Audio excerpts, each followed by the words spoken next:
that the German public starts to talk about this in the way that it deserves to be talked about. Because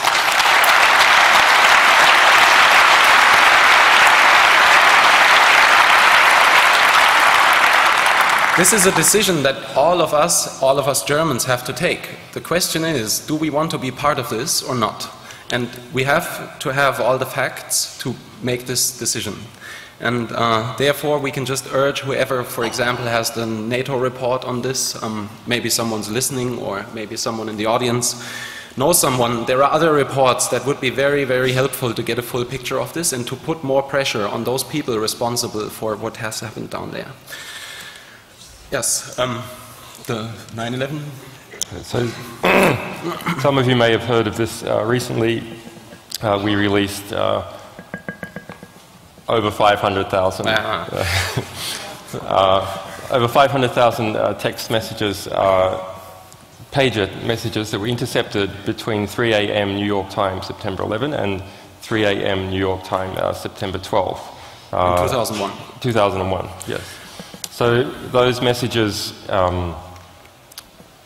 provide a totally objective and accurate snapshot into a form of communication that was happening at that time. That includes a lot of messages from Secret Service, it includes first responders, NYPD, doctors, and so on.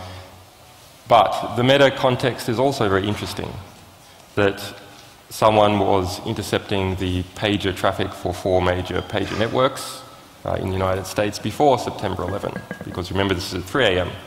And across for the rest of the day. And when we released this, we seem to have invented a new form of political demonstration or political art, which is we released this in delayed real time. So we released it over a 24-hour period as it happened. And this helped people understand some of the content and the progression in what occurred. So those people who are interested in the 9/11 conspiracy theories, actually you can see how all this originated. You can see Condoleezza Rice calling off aborted missions. You can see people talking about bombs exploding or secondary explosions. You can see misreporting by the media, and you can see all this swirling around and some opportunism by the security state later on in that day. And it seems to me that that has produced the political moment that we have now. And this initial window, it gives you the sense of movement that has led to this sort of defining event of our time.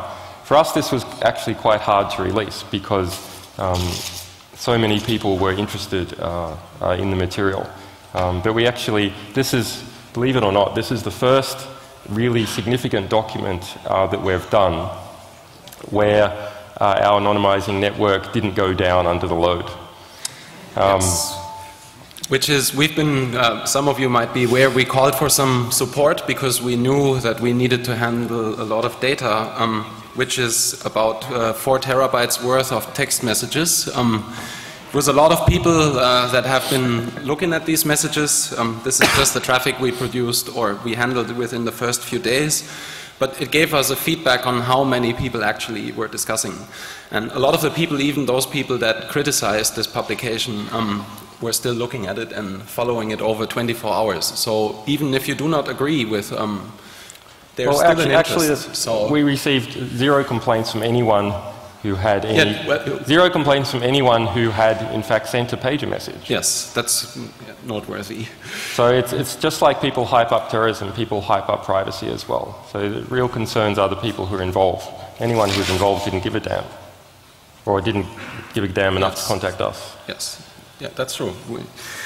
So just to check, is that box still going around and everyone taking their pieces of paper? Okay, good, perfect.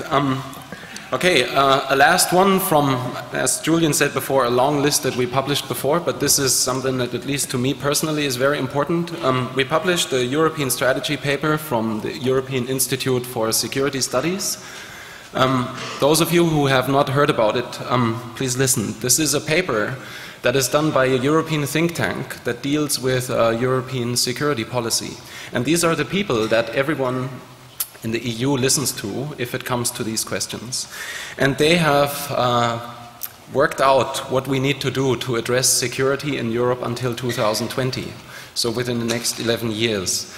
And they come to the conclusion that we have 20% globalizers in this world, which are the first world countries and transnational corporations, and we have 80% localizers. And these localizers threaten our wealth because they're so poor, and they're not happy, and they're getting more and more unhappy.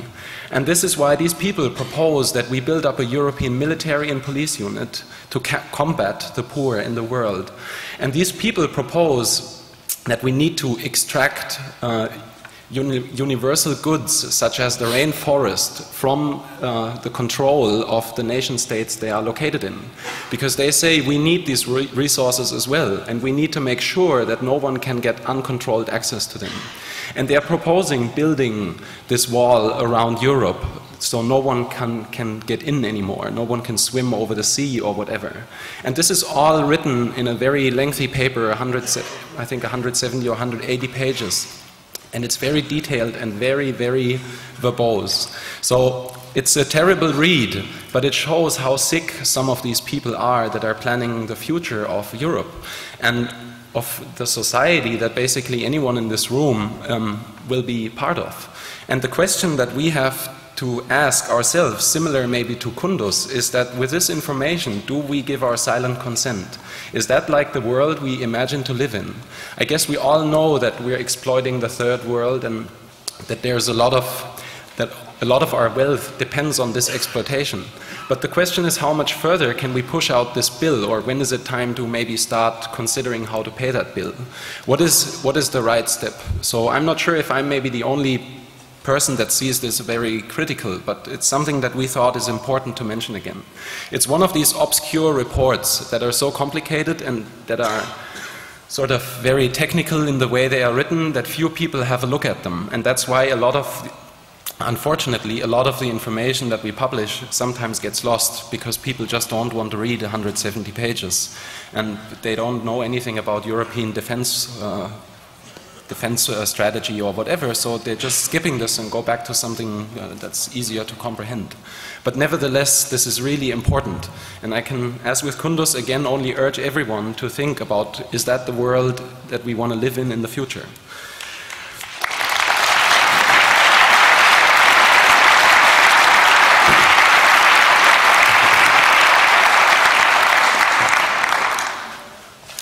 So Daniel just mentioned that sometimes we have difficulty in people picking up material that seems to be complex.